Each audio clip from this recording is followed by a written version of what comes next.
Alexandria Ocasio-Cortez responds to my invitation to discuss and debate. It doesn't go well. President Trump announces Space Force, and we'll check the mailbag. I'm Ben Shapiro. This is The Ben Shapiro Show.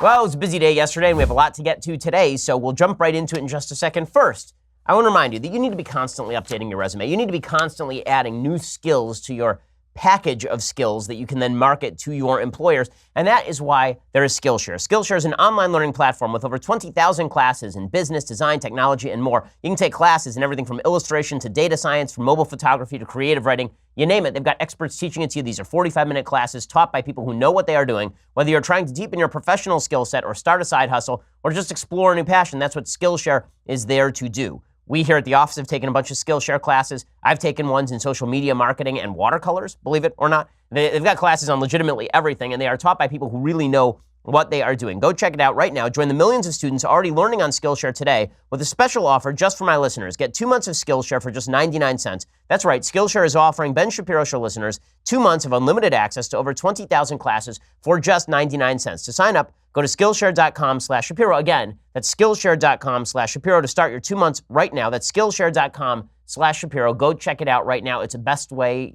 on the internet to make your skill set better. Skillshare.com, use that /Shapiro and get 2 months for just 99 cents. Okay, so as you know, over the last couple of days, I've been offering Alexandria Ocasio-Cortez, the Democratic darling, the future of the Democratic Party, according to Tom Perez, the media hit, media sensation. I've offered her to come on the Sunday special and have a 1-hour discussion. I offered to have a debate with her. I offered to give $10,000 to her campaign. Obviously, that was somewhat facetious, considering that I think what's the election limit? Like $7,500, something like that. In any case, I'm not looking to violate the law. I also offered to give that money to charity or to raise money to charity, and she didn't respond, which is her prerogative. She doesn't have to respond.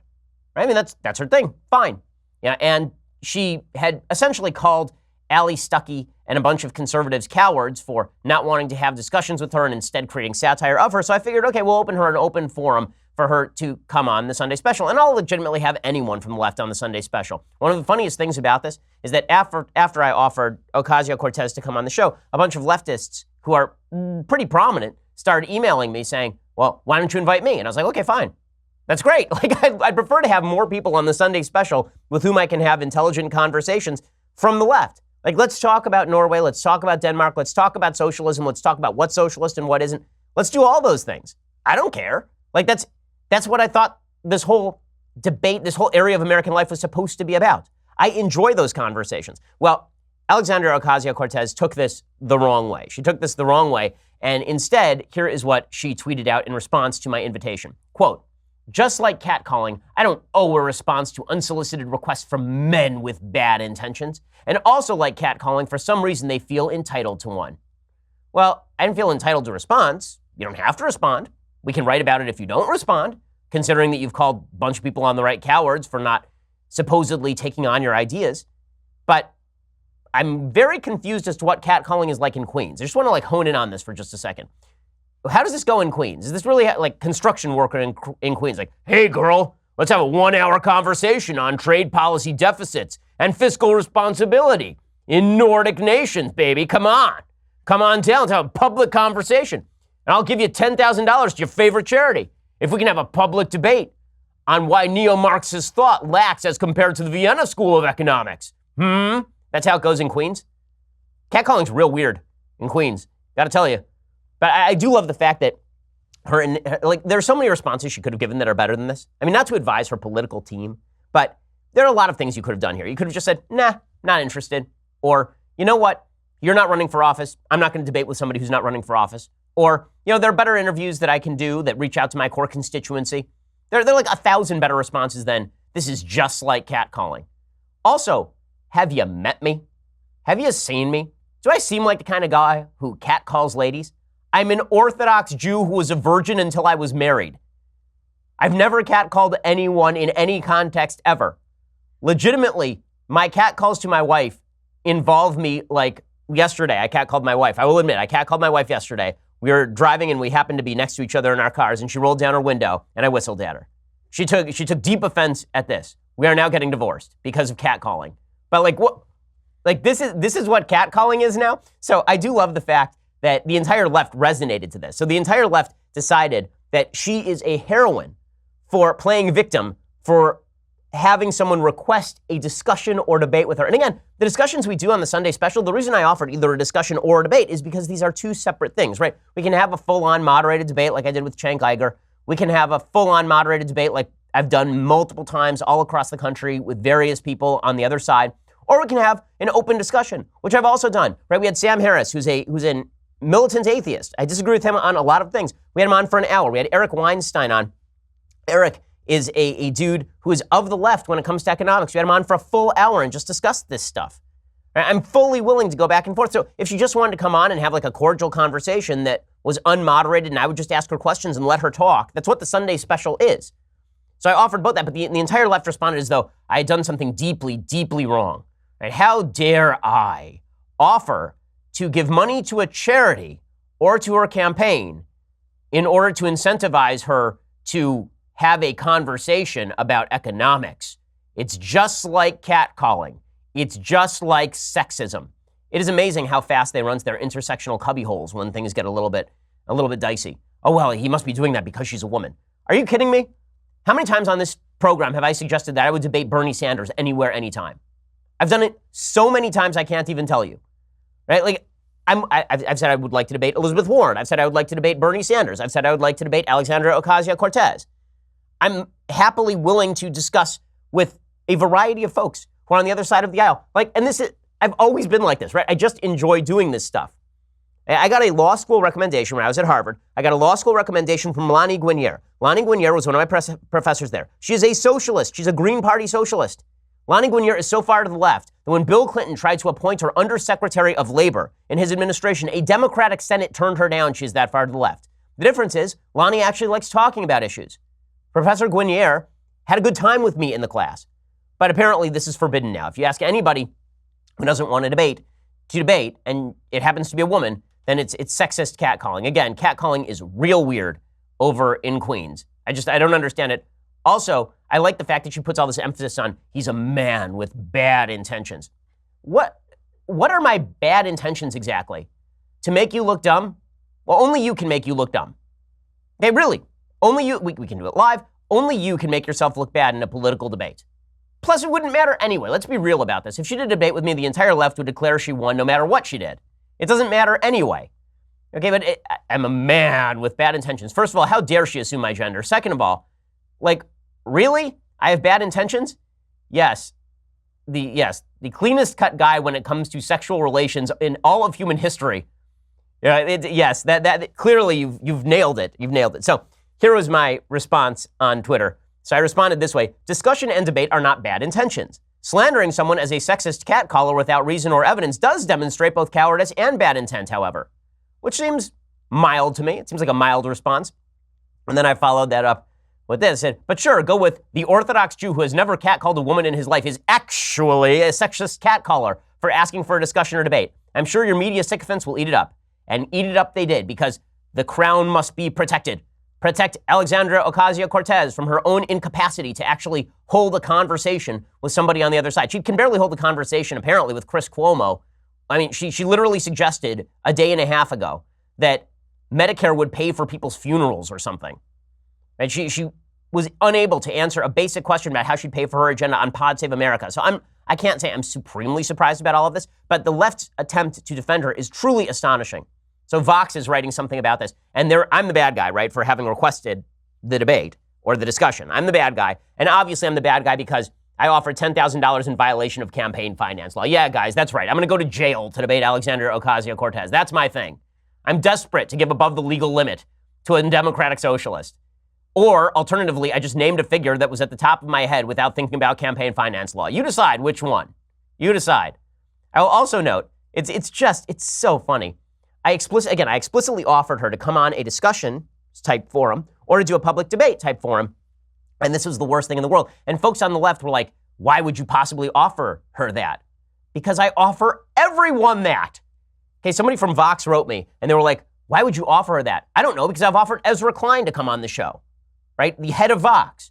I've offered Jane Coaston, with whom I am friends, and who is very much on the left when it comes to a wide variety of issues. She's sort of libertarian on social issues, but she's more, and some economic issues, but she's sort of more to the left. She's a left-leaning libertarian, I think it would be fair to say. I've offered her to come on the show, right? I don't care. I like having people who don't share my viewpoint so that we can at least clarify what we think about various issues and offer data to support those various positions.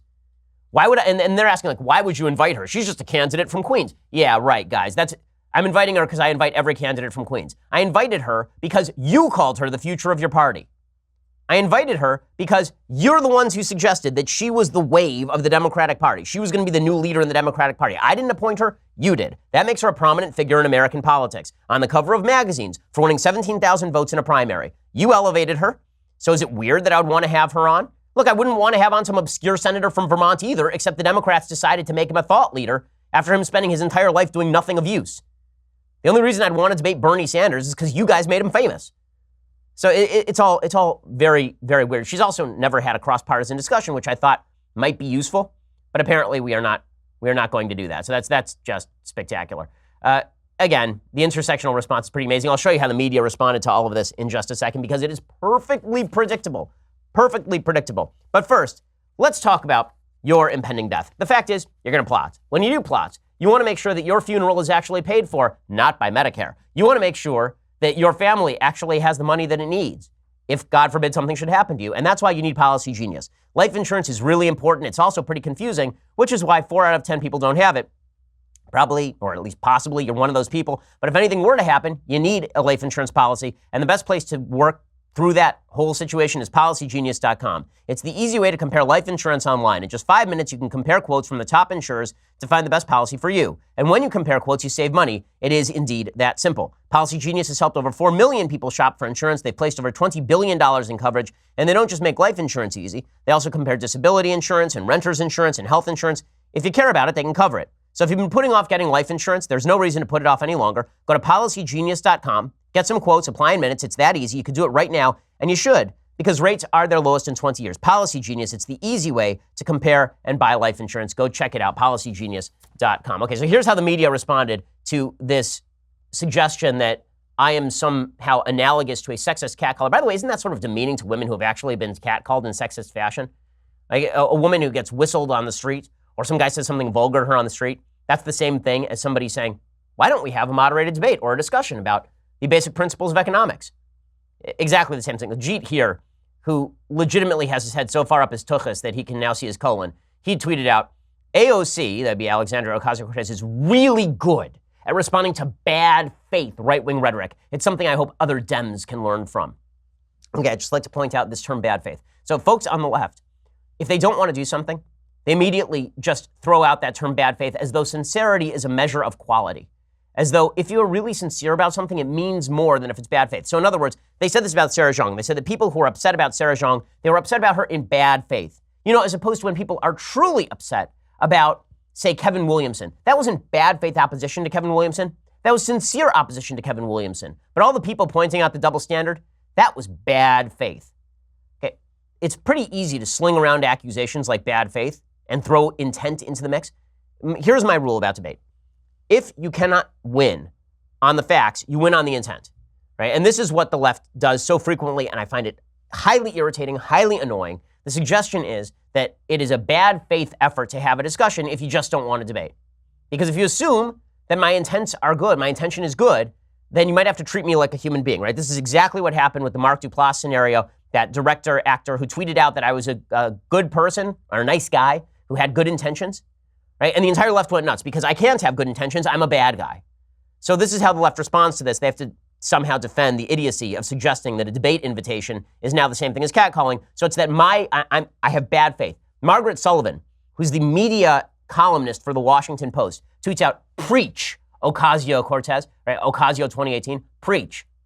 She's the media columnist for the Washington Post, encouraging a politician to turn down an interview with a media member because she likes the politician. She's the media columnist encouraging this. Somehow, I highly, highly doubt that were the politics reversed, Margaret Sullivan would be saying preach.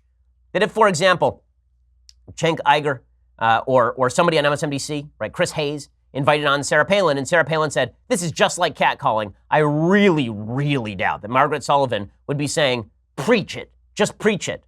And then there's Dan Arrell, who's just socialist dolt. He says, also a good rule not to debate fascists, just destroy them. What is that supposed to mean? Like, first of all, I'm the fascist. You know, the guy who calls for almost zero government intervention in anything. I'm the fascist. But you shouldn't debate them. You shouldn't have a conversation. The genius. Don Moynihan is another one of these folks. He's a writer for some obscure publication. He says, the debate is officially over and we have a winner. Oh, good. So just shouting sexist at the ceiling makes you a winner. That's terrific. That's terrific. So as I suggested, shouting sexist at the moon will win you all sorts of accolades on the left, and this is why the left is a giant fail. This is why the radical left that has been sucked into intersectionality, they're failing with the American people. They're failing with the American people specifically because they won't even have conversations. If I'm outside the Overton window, pretty much everyone is, like, name somebody on the right that you think Ocasio-Cortez should have a conversation with other than David Frum, Max Boot, or Anna Navarro. None of the three are actually on the right at this point. Name one person. The answer is the left can't. The left can't. Okay, meanwhile, the President of the United States has announced Space Force. So everybody is very excited because of Space Force. And it's easy to mock Space Force because of the name of it.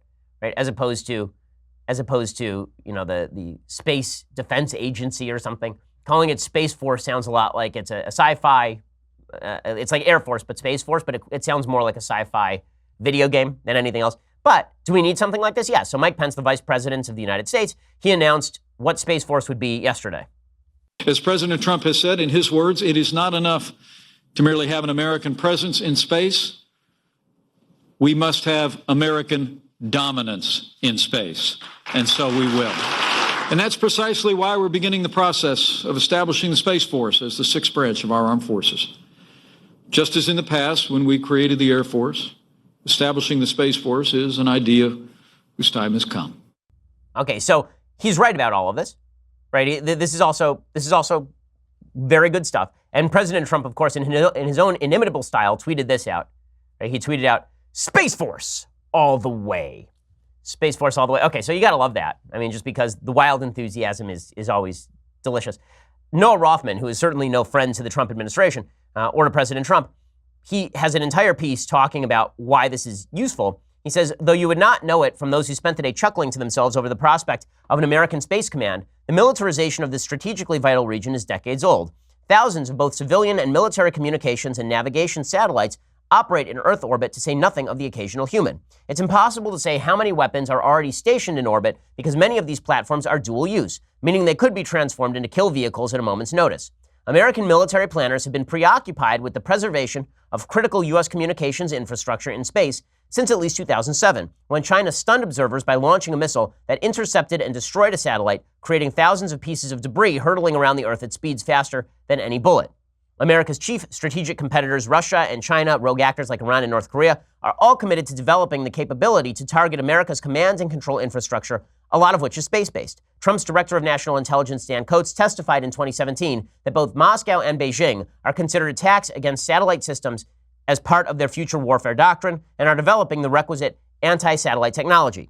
Those who oppose the creation of a space branch object on a variety of grounds, some of them merit more attention than others. The contention that a sixth military branch is a redundant waste of taxpayer money is a more salient criticism than cynical claims that Trump is interested only in a glory project. Secretary of Defense Mattis says that we do require some sort of extension into space, although he opposes the creation of a new military service. But this idea that we don't need any sort of encroachment into space is obviously silly, but that's not going to stop people on the left from mocking President Trump over all of this. So Stephen Colbert decides to mock Space Force because Trump is doing it. If it were Obama, then it would be a forward-thinking project, obviously.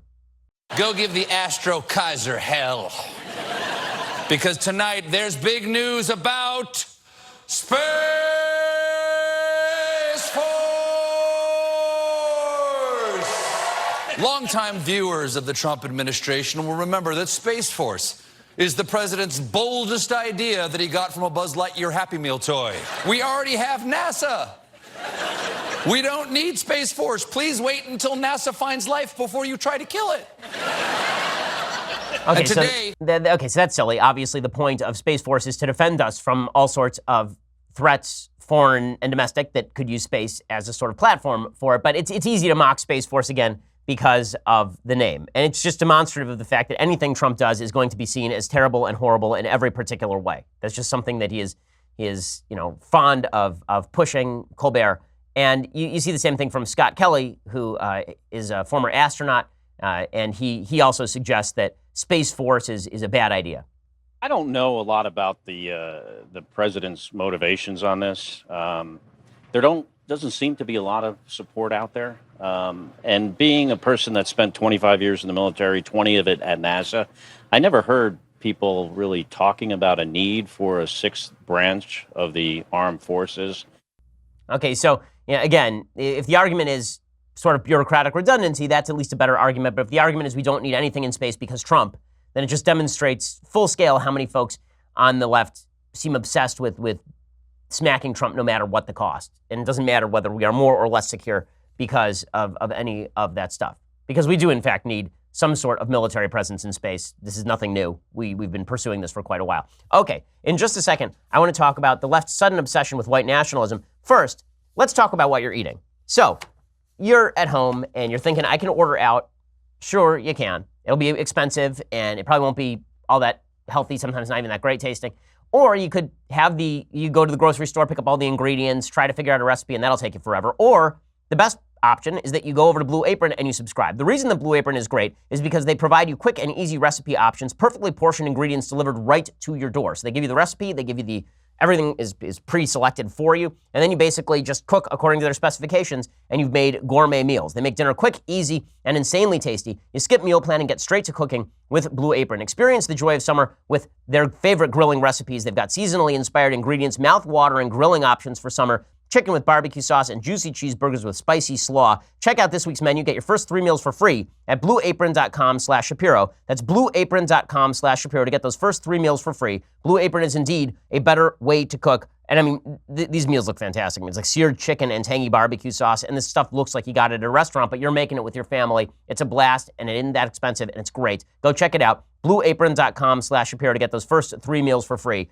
blueapron.com/Shapiro. Okay, so something I've noticed over the past few days is the media is suddenly obsessed with white nationalism again. Now, the reason for that is because there's going to be another Unite the Right rally, which is basically a white supremacist rally led by idiots like Jason Kessler, who are intent on saving the country for the white people. Okay, now this sort of stupidity is indeed the highest form of stupidity. It's amazing that all of the people who are constantly talking about how white people are somehow supreme are the dumbest people on planet Earth. Like, it is amazing to see the crossover between stupid people and white nationalism. But in any case, the media have decided to provide outsized attention for this group of people. Why? Because they want to suggest that President Trump is the great emboldener of these folks. Now, has President Trump emboldened these groups, these alt-right groups in the past? He did so in the 2016 campaign. I was extraordinarily critical of him at that time. He did so, I think, in Charlottesville. I was extraordinarily critical of him at the time. However, why is the media now attempting to elevate a bunch of kooks and fringe kooks who have no real relevance to American politics to a position of prominence? The answer is because they would like to paint with a broad brush and suggest that deep down, most Trump supporters are just like the neo-Nazis who happen to be open enough with their perspective. The reason I say this is because I was at the gym yesterday, and CNN was on the TVs, unfortunately, and they were showing a full, 5-6 minute clip of this literally one neo-Nazi in a random town in Pennsylvania. It's a town of like 650 people, and there's one neo-Nazi guy there. And they did like a 6-minute story on this guy because he says he likes Trump, and he flies a swastika over his house. And my question is, you know how many insane people there are in the United States? You know how many crazy people who believe crazy things there are in the United States? I don't remember the media being intent on tracking down members of the new Black Panthers and asking them on national television what they thought of Barack Obama and whether they felt emboldened by the Obama administration or the Holder DOJ. I don't remember that at all. But they're doing this now on CNN, devoting full minutes of time to people who are obviously insane. Here is what it sounded like on CNN yesterday. Are you a neo-Nazi? Do I embrace it? I don't try to push it away. Well, you're wearing a swastika on your shirt. Exactly. Rural America spoke up when they elected Trump. Rural America. And by rural America, he means white America. We're staring down the barrel of a gun here in white America. Okay, and then what's hilarious about this is that the interviewer says, and then at a certain point he became unfriendly and started screaming at people. And I was like, right, because he's a crazy person. So you went out in the middle of nowhere, you found a crazy person, and then you said, this guy is somehow representative of a broad swath of public opinion. And we're seeing this more and more.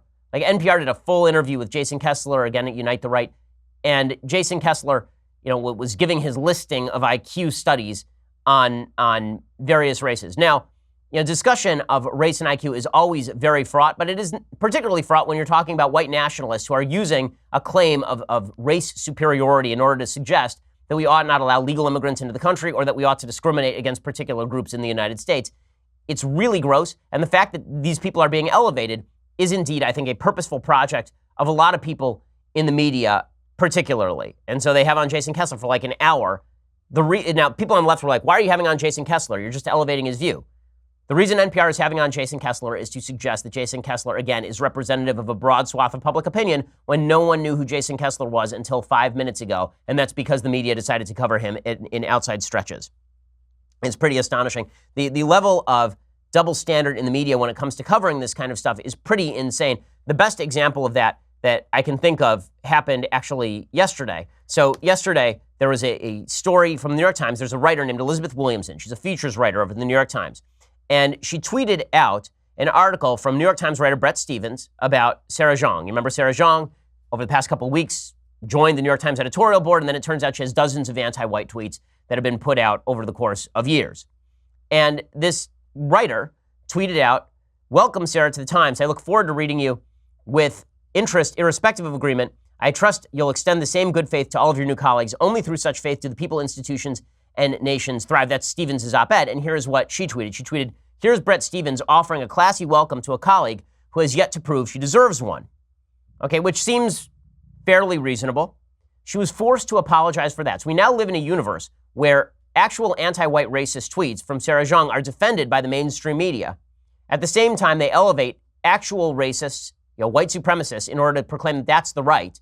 But the left that's defending anti-white racism is not racist in any way, and they forced this lady to apologize for tweeting something mild. So Sarah Jeong still has not issued a real public apology for any of this stuff. She kind of gave a half-hearted apology saying she was taken out of context and all this sort of nonsense, which she pretty much was not. And yet, who was forced to apologize? Well, Elizabeth Williamson, this features writer, was forced to apologize because, of course, Elizabeth Williamson is the bad guy. Elizabeth Williamson is the bad guy for having suggested that Sarah Jeong has failed to live up to her own standards with regard to racism. And people wonder why we don't take the media seriously enough. This is the reason why we don't take the media seriously enough. This is the reason why we don't take the media seriously enough. So there is that. It's an amazing thing. It's an amazing thing. Okay, so I want to get to the mailbag, and we will do so in just a second. First, you're going to have to go over to dailywire.com and subscribe. So for $9.99 a month, you can get a subscription to dailywire.com. When you do, you get the rest of this show live. You get the rest of the Michael Knowles show live. You get the rest of the Andrew Klavan show live. You also get to be part of our mailbag, which we are doing right now. So if you subscribe now, you get to ask me live questions in the mailbag. I feel that you will enjoy this experience. Also, with an annual subscription, you get this, the very greatest in beverage vessels. $99, you get the Leftist Tears hot or cold tumbler that comes along with all of the wonders of the universe. So go check that out. Also, when you subscribe at YouTube or iTunes, then you get access to our Sunday special where we have on a wide variety of guests. Sadly, not including Alexandria Ocasio-Cortez, but everyone else will come on and we'll have great discussions about a variety of issues, give you more information and more data. It's a lot of fun. Go check it out. Please subscribe. We always appreciate it. We are the largest, fastest growing conservative podcast in the nation.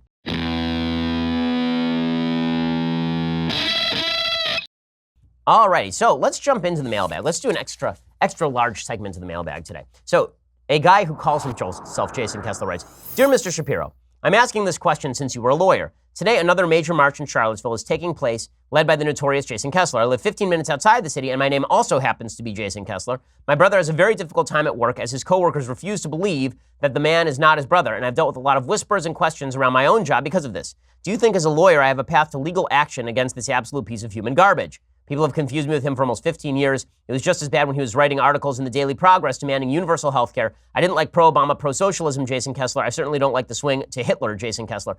You don't have a legal case, unfortunately, against a dude for his name. It's really unfortunate. There are a lot of people who, there was a commercial at one point where a guy would go out and meet Michael Jordan, and Michael Jordan was just some guy who was living in the middle of Ohio. For a long time, you could actually, I remember there was a guy who went out and got blurbs on the back of his books from various characters who had the same names as famous people. So they'd go out and find some guy named Warren Buffett who was actually just in a trailer park in Indiana. And then they get him to endorse the book. And then they say Warren Buffett had endorsed the book. So unfortunately, crossover when it comes to naming is nothing you can do anything about legally. And that's just That's sad. Max says, hello, Ben. What are your thoughts on Benjamin Powell's and other economists' thoughts that open borders would lead to a 150% growth in GDP? If that's true, don't you think that would offset any other problems that could arise with mass immigration?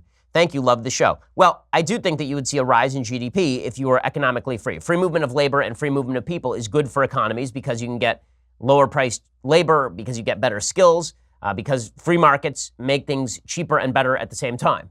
Now, are there other countervailing concerns we have to worry about? Sure, we have to worry about safety concerns when it comes to free movement of labor. Just because people are moving across borders doesn't mean they should necessarily vote in our elections. This is why guest worker programs I don't really have a problem with. There are a lot of folks who are deeply afraid of bringing labor into the United States, guest worker programs and such, people with green cards. I've always been a big advocate of free movement of labor across borders. That is not the same thing as free movement of people without checking their security backgrounds. And there are a lot of folks who are scared that if you are actually opening your borders with regard to labor, that's going to throw Americans out of jobs. The answer to that is if you are not competitive on the global labor scale, you're probably going to be out of a job anyway as corporations move out overseas in order to accommodate cheaper labor and cheaper wages overseas as well. This is why there's been an attempt to sort of claw back revenue from those companies and punish those companies for offshoring. But the reality is that so long as America remains a free and open economy, there will be a lot of investment. I agree that free movement of labor increases GDP. And also, I don't believe that if you come here to work, you should be on welfare. Right? If you're coming here to work, then you should be here to work. You shouldn't be on our welfare system that is a drain on public resources to which presumably you are in many ways not paying in, except for maybe sales tax. Christopher says, hey, Ben, what is the difference between liberty and a right to privacy?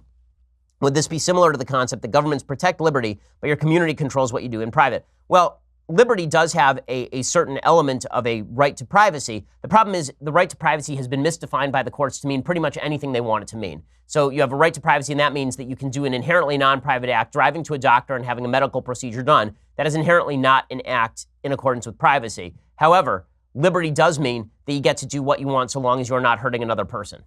Right? So long as you're not hurting anyone else, you get to wave your fist around. That, to me, is the basic definition of liberty. That, of course, is not my definition. That's John Stuart Mill's definition of liberty. And I think that that is essentially correct when it comes to government intervention. Now, how should you use liberty? You should use liberty to cultivate your own virtue, to cultivate reason, to cultivate good argumentation. The invasion of people's liberty on behalf of the great collective is a tremendous danger. It's a tremendous danger. And people who cite, the Nordic countries invading liberty in order to provide social safety nets, this is not to say that you can't do that. It is to say that that is, in fact, an invasion of liberty, that taking my money to redistribute it to someone else is an invasion of my rights. But it's the misdefinition of right to privacy that I find problematic. Very often when we have these discussions, the unfortunate thing is that there are folks who will vaguely define a term and then ask you whether you agree with it. They'll say, do you believe in the right to privacy? And you're like, yeah, I kind of like the right to privacy. And they're like, well, I mean abortion. Say, well, that's not what I meant. You kind of have to define your terms before you have these discussions. And Cody says, hi, Ben. I just want to start by saying I'm a huge fan of you and your show. I have a friend named London who's also a big fan. Say hi to him for me, who I have interesting discussions with about Israel and Palestine. We are both pro-Israel, but he feels Israel has committed some serious, unjustified atrocities against the Palestinians, such as the Palestinian exodus of 1948. I feel this particular atrocity is misrepresentative, but we would like to hear your opinion on it. In addition to that, do you feel Israel has committed any atrocities against the Palestinians that were unjustified? If so, has Israel made up for it, or at least attempted to make up for it in any way? Thanks, Cody. So, sure. I mean, in any war, there are atrocities. Deir Yassin is obviously the most obvious example of an atrocity that happened during the 1948 War for Independence. But the idea that Israel forcibly expelled hundreds of thousands of Palestinians is simply not true. What happened is that there was an invasion by Jordan, by Egypt, by Syria in 1948, in Saudi Arabia as well. And imams were literally preaching over the radio, like leaders were preaching over the radio that Arabs should get out of the way of the onrushing Arab troops so that they wouldn't be hurt. And Israel was begging people, dropping leaflets, asking people to stay, right? The Declaration of Independence for Israel explicitly asks the Arab populations that are living in the area to stay within Israel. And obviously a lot of those people fled. It is fascinating to note that at the same exact time that hundreds of thousands of Palestinians left this area because Arab countries were asking them to leave the area, and there are a bunch of great books on this, that at the exact same time, hundreds of thousands of Jews were expelled, forcibly expelled from countries all around the Middle East. Israel took all of them in, and they became citizens. None of the Palestinians who were, quote unquote, expelled, but many of whom actually fled, a huge percentage of whom actually fled, none of them were made citizens of these Arab countries. Instead, they were kept in refugee camps for use in public relations, again, as a club against Israel. There's a great book called From Time Immemorial by Joan Peters specifically about this issue. It's like a 450-page, heavily researched tome on this particular issue. Tim says, hey, Ben, huge fan of the show. In the past couple of months, I've been taking steps toward preparing to propose to my girlfriend, asking her parents, buying the ring, etc. While it's a very exciting time, and I have no doubts about taking that step, this prospect of marriage remains a welcome but daunting challenge. As a young aspiring medical professional, I also know there will be challenges allotting time and efforts efficiently to both succeed in my career and love my future wife as she deserves. I know your wife is a doctor, you're obviously a lawyer, so I know you've already walked this kind of path in many ways. Any advice for a young man seeking to excel both maritally and professionally? Thanks so much. Yes, marital peace is more important than professional peace. That you do have to put your spouse first, but you and your spouse have to know what kind of road is coming, and it is brutal. Like by this point, I'm just so annoyed with my wife's medical education, I can't even tell you. I can't wait until she's done. Literally, since we've been dating, she's been on this path. We've now been married for 10 years, and we've known each other for 11. And she's been in medical school, in residency, working for a lab, or in college that entire time. That is a long road. But the idea that you can have everything is not true. You just have to understand that both of you have to be giving, right? That it is her job to be giving toward you, and it is your job to be giving toward her. Sometimes that means you have to drop off dinner at the office and you have to take off. And as much as you hate that, that's just the way it's going to go. Expectations are the killers of marriages. You expect things from your spouse, and those things don't materialize, and then you're mad and you're angry. Expectations in marriage should be low, giving should be high. If your expectations are low, but your giving is high, you're going to have a great marriage. If your expectations are high, but your giving is low, you're going to be divorced in 2 years. Wyatt says, hey, Ben, what are some of the more underrated and overrated musicals, and what do you think often makes overrated works as popular as they are? Well, to me, the most overrated musical of the modern era is Hamilton. I know people love Hamilton. I've discussed this on the show before. I don't think it's bad. I just am not a fan of the type of music, and I think that the supposed brilliance of the lyrics is overrated to me, specifically because great lyricism to me is about word choice, not about syllabic fit.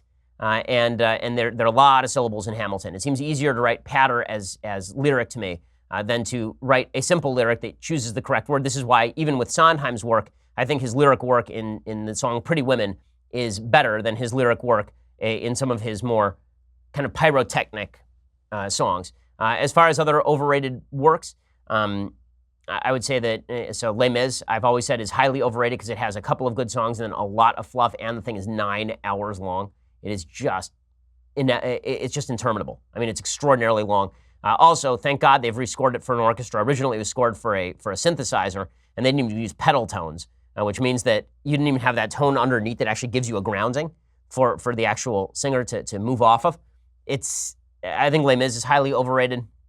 Obviously, Cats is overrated because Cats is just garbage. There are a bunch of really, really overrated musicals. Most of them have happened in the modern era. Most of them are sort of cheap knockoffs. Musicals have gotten significantly worse, in my opinion, over the past 30 years. Elise says, hi, Ben. When you're invited to college campuses and events, how do you prepare for your speeches? How do you decide what to speak about and how much of your speech is pre-written? Well, I sort of decide to speak about based on what topic I'm interested in. And then I spend a fair bit of time actually researching the topic, trying to find all the different perspectives and trying to see what is true and what is not so that I know where weaknesses are in my own arguments. I would say that for every hour that I speak, I put 10 or 11 hours into reading and writing about a particular issue before I speak about it. And if I don't know something, I'm happy to say that I don't know anything about it and I'd like to research it and get back to them. Daniel says, will Trey Gowdy replace Jeff Sessions as the next Attorney General? Well, I'm not sure Sessions is actually going anywhere in the near future simply because President Trump is afraid that it would look like obstruction, which is probably a reasonable fear. Even though it's not obstruction, you can fire your Attorney General at any time. I don't think Jeff Sessions is going anywhere. Stephen says, Dear God Emperor Shapiro, what is a good level of government regulation in healthcare? My answer to this is virtually none. I don't think the government should be deeply involved in healthcare regulation. I think free markets should take priority. I think that we have a tort system for a reason. And if you do something wrong in the medical field, you can be sued into the ground. The idea that we need a government in order to force a doctor to care for a patient properly, I just don't find that particularly convincing. I also think that people have come to rely on the government and think the government is their great guarantor of safety. So they always talk about the Food and Drug Administration. Well, you'd be eating tainted food if not for that. Really, would you? How many companies do you think would be forcibly attempting to, poison their consumers if it weren't for that? It turns out that in an era of particularly social media marketing, the ability to find out bad stuff about companies has never been higher. The market takes care of a lot of these particular issues, plus you'd have private rating agencies. I think the same thing would happen in the medical field. Veronica says, how do conservative women who have prioritized family over career go back and have a career? If I'd known that I'd be single at this age, I'd have just gone for the money in the first place. Well, I have always advocated for women to have the credentials to have a successful career because I think that you should be able to be financially independent at any point. It's why I plan on sending my daughter to college or as much education as she wishes to engage with. It's why I've always thought that it's great that my wife has gone through all this work at medical school, because God forbid something should happen to me, I want her to be able to take care of herself and take care of the kids and feel fulfilled while doing it. So I think that the way to balance this stuff is different for everyone. But I think at a minimum, you should have the job qualifications necessary to start working your way up from the bottom if need be, if God forbid something happens and you're left bereft. Ryan says, are insurance companies really crooks? Should all insurance be nonprofit like Ben Carson posited in 2012? No, insurance companies are not crooks. Insurance companies have a profit incentive just like every other company, and that means you really have to read insurance contracts carefully. It also means that you should have financial advisors who read the insurance contracts for you if you can possibly afford it, and you should find the most transparent insurance companies that you can find. It's just that insurance companies, with their profit incentive, do have an incentive to push against you when you make a claim against insurance, because that's how they make their money, but they're no more crooked than any other business that I could name. Profit incentives drive hard bargains. Hal says, Ben, how can we fairly vet refugees when their countries don't properly keep records? Well, this is a really difficult thing, right? It's difficult to fairly vet refugees when their countries don't keep records, but it is not our obligation to take in refugees if we can't vet them. Listen, I'm very sympathetic to people who are trying to flee their home countries. I really am. I think that we should try to take in people who want to come here and become Americans and engage in the American way of life and the American ideology. I think all of that's good, but the obligation is to prove that you're going to be a good American citizen. It's not on the American system to prove that you're not going to be a good American citizen. Right? Just like you would have to file an application to join any sort of club, well, you have to file an application to join the American club, and I think that that is all perfectly reasonable. Let's see. A writes, Ben, is there any way possible you can stop catcalling Alexandria Ocasio-Cortez? I can't believe the Daily Wire is about to have a Me Too moment. I know. I have to stop offering to talk with people. It's just brutal. It's just terrible. Mason says, hey, Ben, my fiance and I are on the road to Iowa to see my grandfather before he passes from lung cancer. He's an ex-pastor turned devout atheist because of the way the church treated him. Do you have any advice on methods of discussion to help him see that God does exist and loves him? Mind you, he's very intelligent, well-read, and is a Carl Sagan fan as well. Love your show. Thank you for doing what you do. You strengthen my faith and my beliefs unbelievably. Thank you, Mason. That really means a lot to me. My chief argument against this argument that churches treat people badly and therefore God doesn't exist is people are bad. People do bad things. And to judge the idea of a creator on the basis of the fact that people are flawed seems to me bad logic. You can say this about any institution. Any institution. They're terrible atheists. There are terrible religious people. There are terrible public school teachers. There are terrible priests. There are terrible rabbis. There are terrible people in every walk of life. And if your allegiance to a religion is based upon the behavior of the people who are participants in the religion, then I think that you ought to examine your religious beliefs a little bit more deeply. There's a case to be made for agnosticism or atheism, but I don't think it lies in the evils of human beings who are going to be evil to a certain extent, regardless of what ideology they hold. The question really is, if you follow the injunctions of a particular ideology, does it make you better? And I think that it is very difficult to argue that Christians who actually abide by Christian beliefs are not made better people by doing so as a general rule, right? There are always exceptions, but as a general rule, Dennis Prager, I think, has a great test on this. If all you know about two people is that one is a regular churchgoer and one is not a regular churchgoer, that's all you know about these two people, and one of them has to babysit your child, which one are you going to pick? It's a pretty good test. Okay, Sayaz says, have you ever been to Disney World, or do you only go to Disneyland? Yes, a few years ago before my kids were born, my wife and I did a vacation down in Orlando. We went to Disney World, and it was great. Disney is a wonderful company. Anthony says, hey, Ben, with all of the available data proving socialism does not work, how is it that the left continues to push socialism, I think is the end of that question. The answer is that they keep shifting which country they're basing socialism on. So their favorite this week is Norway, which is a capitalist country with socialist redistributionist policies. They have heavy regulations in areas of banking. And then the real question they have to ask is, was the prosperity of Norway based on socialism, or was it based on the capitalist infrastructure that was built before the advent of socialism in Norway? And that's a serious question, because basically socialism redistributes the gains and kills the profit incentive. So it's not to say that socialist structures can't exist on top of a capitalist growth curve, but it is to say that if you make the entire system socialist, you're likely to kill that growth curve, right? That is the actual argument. But there's an argument to be made that some socialist redistributionist programs are effective in achieving their results. They're not effective in achieving growth or in achieving the best possible product at the lowest available price. That is what socialist systems are not good for. M says, what is the legality requirements of private companies using public infrastructure? Are companies on public land subject to First Amendment rights? And would that not apply to internet companies? Well, the idea of regulating certain companies as public utilities, which is, I think, what you're asking about here, public utilities are utilities that are required to give a particular service for a particular price at any level, basically. And if they're private companies that have a profit motive, they're not run in the same way as public utilities. They're not owned by the government themselves. Simply being adjacent to a road does not make you a public utility. And even using that road, if you are a trucking company, does not make you a public utility either, because you're a private company that is paying taxes for the building of that infrastructure. Okay, this is the last question. Let's see. Daniel says, hey, Ben, I am excited to go to your live show next week in Phoenix. What is your opinion regarding the Supreme Court's ruling that states can collect sales taxes from online retailers? Thanks, and Shabbat Shalom. So my opinion is that states probably can collect sales taxes from online retailers. This is really a jurisdictional question. The nexus of business is the way that it's usually done in civil procedure. Is your business basically doing a lot of business in the state? Is it located within the state? There's sort of a balancing test that goes on, if I remember my Civ Pro correctly. And if you are doing your business in the state of California, it seems not unreasonable for the state of California to charge that sales tax. Do I oppose the charging of the sales tax? Yes, because one of the great things about living in a country with a free and open internet is the fact that I don't have to pay a sales tax on every equation. However, it does give an advantage to internet companies as opposed to brick and mortar stores. Right? That's the real argument in favor of a sales tax on internet companies. Okay, so we'll be let's do a thing I like and a thing I hate. Almost forgot, and then we will be back here on Monday. So things I like. So over the course of this week, I had a chance to see the new Mission Impossible movie, and it really is a lot of fun. Here is what the preview looked like of the new Mission Impossible film. The end you always feared is coming. And the blood will be on your hands.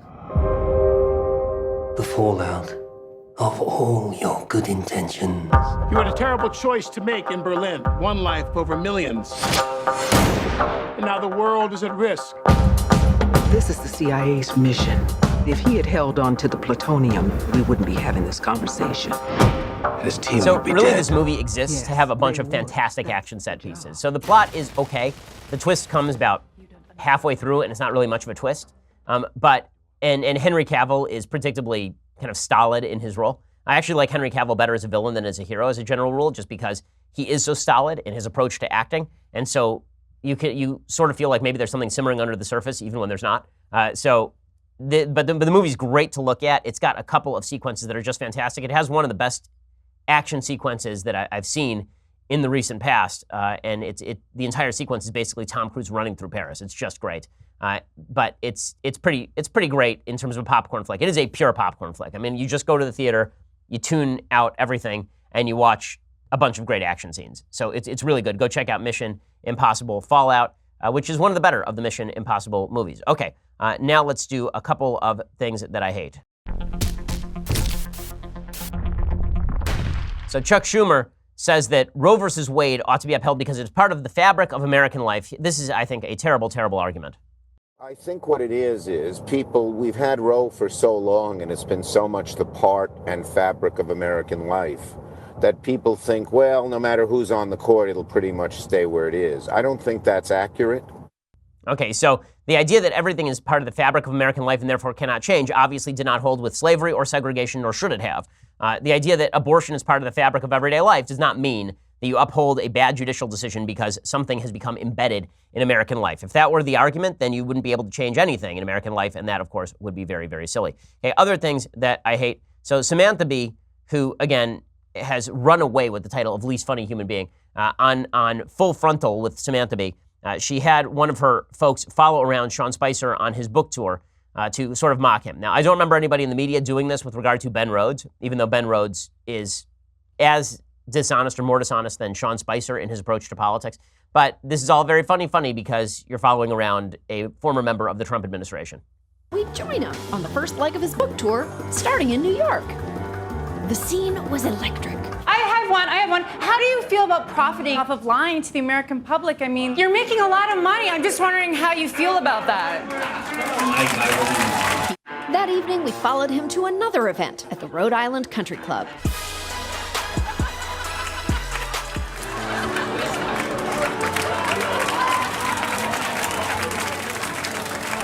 So much humor. Okay, this is the part of comedy that I hate, is that it's not comedy, it's clapter, right? It's not laughter, it's clapter. That you clap and then you sort of laugh because you're clapping. But nothing here is inherently funny. The comedians have decided that all they have to do is basically shout Trump to the moon, and then everybody will give them money. And so far, it's been working out well for them. And there's this whole Netflix special, and I can't remember the name of the woman who was doing it, but there were all these articles about why she was changing the nature of comedy by being unfunny. And the answer was that she was angry, so she was unfunny, but she was on the left, so that was good. The destruction of comedic standards simply because you hate President Trump is pretty dramatic and pretty silly. Her name was Nanette, I guess, right? That's the name of that special on Netflix. It's not good. Let's just put it that way. Okay, so we'll be back here on Monday with all of the latest. We'll see you then. I'm Ben Shapiro. This is The Ben Shapiro Show.